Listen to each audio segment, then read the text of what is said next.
DPRD Kabupaten Lampung Tengah menggelar rapat internal Pansus P3K sebagai tindak lanjut atas aspirasi tenaga honorer se-Kabupaten Lampung Tengah yang meminta diangkat sebagai tenaga penuh waktu, bukan paruh waktu.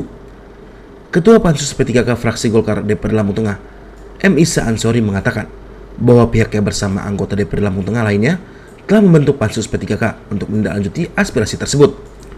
Pansus ini dibentuk atas dasar aspirasi para tenaga honorer se-Kabupaten Lampung Tengah yang kemudian dari DPRD aspirasi itu ditampung dan dibentuk Pansus. Pansus P3 ini baru ditandatangani Ketua DPRD Lampung Tengah pada 24 Januari 2025 kemarin.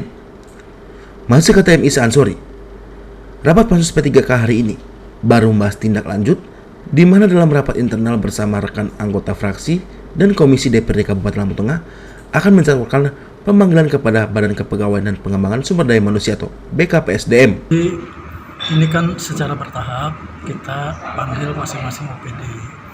Kemarin Jumat yang lalu, hari Kamis yang lalu kita internal, kemudian hari ini kita sudah panggil BPSDM untuk sinkronisasi data dulu.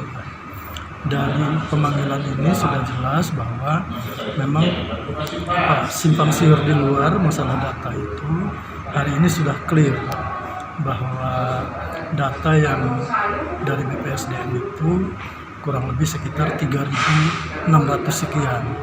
Nah ini yang jadi patokan kita dulu. Kemudian yang non ASN itu ada kurang lebih sekitar 2.600. Nah ini yang mau kita carikan solusi hari ini. Kemudian besok mungkin kita akan panggil lagi BPKAD, bagian hukum, dan dinas-dinas terkait, misalnya dinas pendidikan, kemudian kesehatan. Nah, kenapa BPKAD ini perlu kita panggil? Karena formasi ini yang dibuka oleh daerah ini tentu menyesuaikan dengan anggaran yang ada di Kabupaten Lampung Tengah. Saya kira itu dan tadi jawaban dari BPKAD sudah cukup memuaskan. Dan saya sampaikan tadi bahwa suatu saat kalau kita masih butuh keterangan-keterangan yang berkaitan dengan BPSDM, kita akan panggil lagi. Sementara itu untuk hasil sharing kita dengan BPKAD sendiri seperti apa ya Bang? Apakah kemampuan daerah sendiri dari Lampung mampu atau enggak ya? Jadi gini, karena ini memang terkait dengan anggaran, kemudian peraturan. Jadi kemarin kan formasi yang tersedia itu 188. Nah sisa dari 188 itu ada 3.660